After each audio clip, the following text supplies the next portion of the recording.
Hey everybody, Patrick here from Crash Games coming to you live from Essen, Germany. And the first of, I'm hoping to be a 2 or 3 part um, live vlog here for Spiel 2014. We are 2 days before the show, and I got here on Saturday morning, and I came out early this year to avoid the jet lag that I suffered last year. Gosh, that was bad. I got here like I think the Tuesday before the show and just was thrashed. And so since I'm running a booth this year for my first year, ding, I didn't want to have that sleepiness. And so a buddy of mine that's helping me out in the booth from San Francisco, my buddy Gordon, who's here with me, and I think he's taking a nap right now. We'll let him sleep. He's a bit older. He needs it. So we're here. And yeah, so I don't have a terribly large amount of things to talk about regarding the show. Yesterday was the first day the show was open. So the carpet is in my booth and the tables, but none of the games yet. So I'll be going back in a couple hours here to try to get that all set up and taken care of. And if you're watching this and you're coming to the show, we're in Hall 2, booth C101. So depending upon where you're coming from, most likely you're coming from Hall 1. That would put us in the lower bottom left side of Hall 2. So come on by. We'll be playing lots of games. So I figured that I would take this vlog and talk about, since this is my second year coming over here, I came over last year and helped out Steve Bonacor with Stronghold Games, helped him run his booth. He had lots of volunteers. I could use a couple more. And so I came over last year, and this is my second year, so I figured it'd be a cool thing to talk about some of my experiences here in Germany and what Essen looks like, because maybe you want to come over and you're just overwhelmed. And let me tell you, it's not difficult. It's not cheap, but if you look for plane tickets all year, you can find an inexpensive one. I scored like an $800 ticket. It's normally somewhere in the $1,200 to $1,400 range, but I had to pay for a second bag, and I didn't check in. I used a third-party provider. I didn't check in and get my seats early enough, so I had to pay for some premium seats. So when everything shook out, it cost me about $1,000 for each ticket. So you fly into Dusseldorf. There's no airport into Essen, and you have a couple options when you get to the Dusseldorf airport.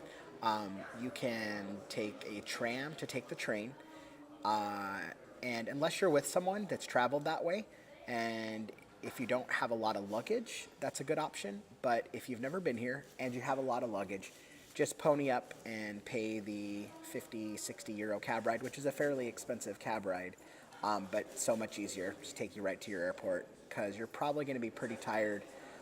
Even if you're coming from the East Coast, it's still about an 8-hour flight.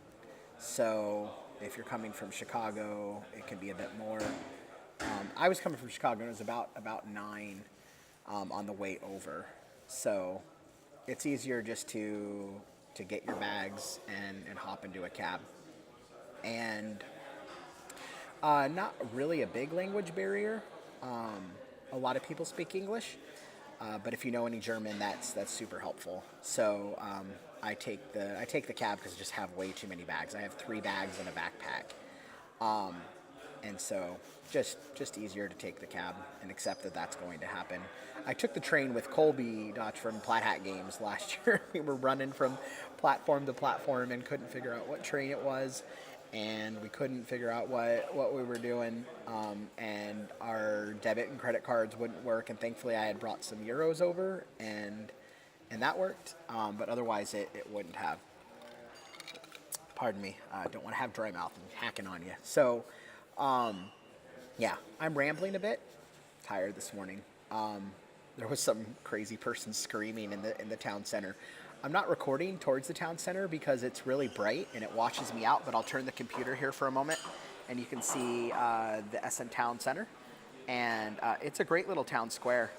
And I like staying here quite a bit at Motel 1. A lot of gamers stay here for Spiel. It's I wouldn't say it's walking distance to the Messe, where the fair is, but there's a train like a block away from here, or it's a €10 cab ride, whichever you prefer. So I like Motel 1 quite a bit. It's affordable prices. I think it's like 69 euros a night for a single room, and then like I think 7 more euros a morning for breakfast. And they put out a full European spread with like cold cuts and yogurt and cereal and coffee and juice and lots of breads. So definitely worth it. Um, and a lot of my industry friends stay here. Michael Fox, Rory from Rory's Story Cubes, Louise, Ulf Peterson, a bunch of people that I got to know last year. This is kind of our hangout spot, and they got pretty good gaming space. As you can see, there's quite a bit of tables over there, and then the table that I'm sitting at is like the main gaming space. And so you can see it's a pretty big table that'll book up quite a bit throughout the night. Once the fair is in swing. So they actually have a conference room, and I have very wisely reserved it for 2 days during the height of the fair, so that I'll have guaranteed gaming space for my friends and I. I'll think of it kind of like a Crash Game sponsored hangout. Pretty cool. Bring your own food. So speaking of food, man, phenomenal restaurant the other night. I couldn't tell you the name if I wanted to, but a big thanks to Paul Bender from Greater Than Games for the recommend. I'll be going back at least one more time. Amazing food. Definitely not walking distance from here, maybe from the fairgrounds, but I gladly took a cab, and it was well worth it. So the food is one of my favorite parts of being over here. German food. I love German food, and I also like some of the strange things that I can't find back home. So one of my favorite things that's actually legal in the U.S. is Kinder eggs. And if you've never had a Kinder egg, it is a milk chocolate on the outside, white chocolate on the inside, and inside it has a toy, a really cool, elaborate toy. So if you ever, when you were growing up, were disappointed by Cracker Jacks, these are not disappointing. Every once in a while I'll get like a random one, but they're really elaborate. Like, one time I got a bumper car. This is probably the coolest one. I got a bumper car. It was like 6 or 7 pieces that you actually had to assemble, and it had decals on it. And then when you hit the bumper, it would shoot the guy up into the air. It's wicked cool. So I've been in love with those ever since my wife and I went on our honeymoon in the Mediterranean. We went on a cruise, and she had gotten them because her dad was a British national, and she would get them all the time as a kid. And so this is a Kinder egg, and I'm in love with them. Now, I have found 2 kind of rare different Kinder eggs. I got a 40th like anniversary box, like it has a golden hippo on it. I bought it at a Toys R Us here, and it was like left at the checkout stand, and they didn't have any more. So I'm super excited to get that. And then today they have all the Christmas stuff out. And they have this giant one. It's like an ostrich Kinder egg, because this is the normal egg, and then this is the giant egg. I don't have any idea what's in here. So I picked up a couple of these, and I'm going to open one later and figure it out, and maybe I'll show you. And then maybe for the purpose of the vlog, I should show you the egg. I think that would be cool. You guys want to see that? I'll eat chocolate live on TV. So I have a whole little like weird ritual with the Kinder egg, because it has the foil, and I don't like tearing the foil into like 400 pieces and get foil everywhere. So I kind of, peel back the edge, and then I can get it to like open up and come off as one piece here. 2 pieces, but close enough. And now I'm doing it poorly, so I'm just going to rip it off. So this is what you have underneath. You have a chocolate egg. So good. And you can kind of see like the seams. There's the white chocolate. So you crack open the chocolate, and sometimes I can get it to come out in a piece. There's the white. I'm not going to eat it on TV. It's kind of gross. And then there's this yellow thing, and this is why they're illegal in the U.S., because this is a choking hazard.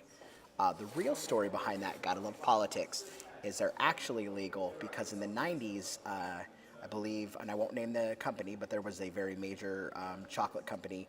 I don't want to get sued. I think trying to make a competing product, so I think they got the lobbyists to push a bill to make Kinder eggs illegal. I mean, anything's a choking hazard. This doesn't need to be any different, but I can definitely see the angle of it being more dangerous because it's surrounded by food, because you have the chocolate egg that this is inside, and so I guess if a kid, that's a pretty big egg. I don't know that I, as an adult, could put that whole thing in my mouth, but I guess you could choke on that. So inside is the glorious toy. What did we get? Oh, that's pretty cool. We got like a German a German little bear, and he comes with a stand. So I think it puts him on the stand, or this is a second piece. But then inside each egg is like full blown instructions, which I think is pretty cool. And it looks like, and I got a different one of this set yesterday. So it looks like it's a whole little set of guys. Oh, this guy spins a wheel. What? Oh my gosh. Okay, so this was a really cool and good one to open up because look, he gets a little wheel. He's got like a little prize wheel, like he's a little carnival worker. And so this is just how elaborate they are. So here's the little wheel, and then here's his little stand. Oh, that is wicked cool. So I guess what you do is you pop this into there. And so if you've ever opened Cracker Jacks as a kid, you know that it's not this elaborate. So look, here's his little prize wheel. That's so cool. And so this is why I love these eggs. It takes me back to like being a kid and the fun and adventure that's in there, and a little bit of chocolate. So there you have it. That is a cool little thing about Kinder Eggs. So I can't imagine what's in this one. Like 4 toys? I have no idea. So those are illegal in the U.S. So sorry. When you come overseas, you can get them, or if you want to be bold and brave enough to try to sneak them back into the country. I wouldn't know anyone that's done that. So one of the other things I love about being over here food-wise is some of the weird stuff you found. So I picked one of these up yesterday. This is a hot dog. It's a hot dog in a wrapper. And I had one. I bought 2 of them. And it is literally a hot dog in a wrapper. There you have it. There's no cool toy in there, just calories. Just calories inside. So some game stuff. Been playing a lot of filler games lately, and particularly because I didn't fly any games over because my carry-on was packed full of like 600 promos for Verona and Paradise Fallen, Rise, Dead Drop, which is on Kickstarter now, and so I had no room to bring any games, and so I figured I would just try to find what was in the area. On the town square, there's essentially what's like a German Barnes & Noble, and then there's a Toys R Us within walking distance as well. And both of them had pretty decent selection. The German Barnes & Noble, I think it's called like Myers something, had a better selection. And so we picked up Werfel Bonanza, and been playing Werfel Bonanza quite a bit. Wasn't able to get a copy of this back in the States, so I picked up like 4 or 5 for friends that requested it on Twitter. And it's a fun little pressure luck dice game in which you're trying to meet orders on the cards. And there's 2 different colored dice, really closely shaded together. The back would have you believe they're starkly different, but in reality, they're very close versions of white. But they have different distributions on different different distributions on the 2 different colored die. And so you can quit a card at any point, but you're trying to fulfill these orders, and then after you fulfill the second, you could cash the card in for 1 coin, and then as you keep going up, you could cash them in for more. There's no coins in the box. You just flip a card over. There's quite a big deck. You just flip a card over, and then it's a coin on the back. So that's always clever. I like it when you can do that and eliminate the components. So there's just like one little thicker sheet where you stack the card or the dice on as you roll them. What's really neat about this game is that there's no downtime. Everyone is able to play off turn. So if I'm playing and I roll my dice and it meets one of your orders, you're able to fulfill that order. So you're always watching what the other person's doing because it matters to you. So can't recommend this enough. Really enjoying Werfel Bonanza. Stephanie Straw, she I turned the volume down. She had some a while back. I was too late to grab a copy. I think a couple other people got in on that. So can't recommend this enough. If you like filler games, about a 15-20 minute dice game. It can go quicker depending on how good you roll, but pick that up when you have a chance. Another game that I've been wanting to play and pick up that I've been having trouble finding in the States has been Six Nimmt. And this is a Wolfgang Kramer game, and what I have here in my hand is actually the anniversary edition, and that adds some new cards into it. So if you're familiar with Six Nimmt already, it comes with these 0.1 all the way up to 0.9, and it adds quite a bit into the game. And you can just take them out and have the original too, so there's no reason, if you can get your hands on the copy of the anniversary edition, there's no reason to not get it. And so, if you're familiar with the game, you know that there can't be a sixth card in the stack, and you're playing a numbers game where you're playing cards and they all go in ascending order. And so you're hiding your card, and all the players are revealing them at the same time. And the rule is the card must go into the pile in which it's closest to its number. So, for example, if I play a 35, if there's a 28 out and a 32 out in separate rows, even though it's technically ascending to both of those, I must place it in the row that it's closest to, which would be the 30, not the 28. And so if that already has 5 cards in it, a row can't take a 6th card.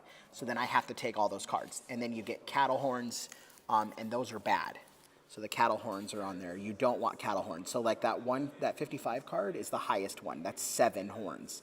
The first player to 55 horns loses.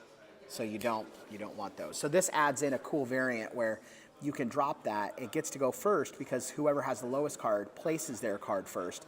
It's fantastic. It took my brain a couple times to figure out how I needed to play because I was playing opposite, but that's just because I'm a math idiot. So don't read into that and think that it's not a good game. It's a great game. I'm just stupid. So 6 Nimit, can't recommend it enough. I picked up a bunch of these for some friends as well. So those will be going out in the mail when I get back. And then finally, I about lost it when I went into the bookstore and I saw, no joke, like 8 variations of one of my favorite filler games, Kakerlaken Poker. Kakerlaken is German for cockroach, and apparently poker is German for poker. So Kakerlaken Poker is quite a blast. This is the royal version, so I guess it adds some special cards into the game. And they had like 7 different versions of this, and I don't want to go too crazy. I mean, I'll see what this one is, and I guess I can always come pick it up next year. But this one kind of looked like the premiere edition. And a huge shout out to Maggie Bot on Twitter for stocking this at Card Kingdom in Seattle. I was able to pick some up there, and I think I mentioned that on a previous vlog post. So when I saw that they had not only Kakerlaken regular, but all these variations, I decided to pick one up. So that's what I've been playing while I wait for the fair to start. The fair opens on Thursday, and so today I'll go finish setting up my booth, and then tomorrow is Essen warm-up day, which is actually within walking distance. It's a really cool private. It's not put on by the Spiel. It's just a private event. Publishers go and show off their games. Nothing is sold there, but it's like all day long, 10 a.m. to 11 p.m. It's like 25 euros, but you get free food and drink for that price and admission into the event. And so I'll be doing that tomorrow. I'll actually take that opportunity to take Pay Dirt, Yardmaster, and Yardmaster Express there to show those off. And so that's what it looks like. So if you've ever considered, making the trip out for Essen, I definitely think it's worth it. It's not cheap, but I think that, if you do one big con a year, or you could certainly turn it into a joint vacation. Especially when you have hotels like this, like Motel 1, that's very, very affordable. And it's funny because in the United States, I was talking with one of the hotel employees, my new best friend, Geraldine, and I was telling her that, in the U.S., motel means less value. And if you take a look around, this is not a bad place. They've got a, full bar. The rooms are really nice, super nice chairs, super nice breakfast. So for all intents and purposes, this is nice. Just as nice, if not nicer, than other hotels in the U.S. Like I would put it on par or above to like a Holiday Inn Express or even some of the Hiltons. So the name motel is misleading. A lot of people choose to stay at the Atlantic, which is right on the fairgrounds, but it's something like 250 euros a night. I'm not paying that. 69 or 250. I'll be a little bit further out, and by further out, I mean like maybe a 10-minute train ride. For almost 200 euros a night savings. Yeah. But I can understand too, a lot of people, just have their places they want to stay and the things that they want to do, and that's fine. But, I want this vlog post to be to how to exist here at Essen. And so within walking distance here at my hotel, there's a grocery store, a bookstore, plenty of restaurants and food options. I believe out front of the hotel here, they have kind of like a zip car, or if you're familiar with Zipcar or like basically the on the street rentals, I think that's what it is. I don't have my international driver's license. I'm pretty sure that bars me from using it. But you can. I don't think it's too hard to get an international driver's license. I think you can just do it online or something. But there's plenty of public transportation. They're really good about that here in Europe. The major train station is only about a 10 or 15-minute walk. And within walking distance, there is plenty of stuff. Lots of churches, if you do church, lots of stores, lots of malls, lots of restaurants, clothing stores, everything. So I don't think I'll ever come here and not stay at the Motel 1. So there's that. There's an ATM and a bank very close by, and so you can get euros. One thing, if you come over here, it's not really, I mean, it is credit card friendly, not American Express, just like Visa, MasterCard, but I always recommend just get some euros before you come over or get some at the airport. It's much easier to pay with euros. So I think that's pretty much all I've got for now. I'm going to do another post, I think, once the show starts back up or at the very tail end of the show. And then maybe one more before I shove off because I'm here for 2 weeks. I've never been away from my wife this long, so it's going to be a bit tough. Been trying to Skype or FaceTime with her. It's opposite schedules, so when I'm awake, it's overnight there. But if you do come over, plan on losing a day for the travel, and then really plan on giving yourself a day once you get here to reset, because your body is going to need to reset to the opposite schedule. Like, for example, my flight left San Francisco at 9 a.m., 8 a.m., and United States time, Pacific time wise, that put me here at 1 a.m. But here local time, it was 7, or not 1 a.m. It was, I guess, 11 p.m. So it was, because it's 9 hours ahead, and so it was 7 a.m. here, or 8 a.m. here.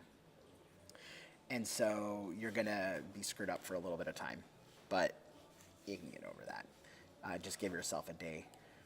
And when you order water, if you order water, and I figured this out last year, and I knew it coming into this year, that means not free water, that means bottled. And if they're good with service, they'll ask you with gas or without gas, and what they're saying is bubbly or carbonated water, like Pellegrino, or not bubbly water.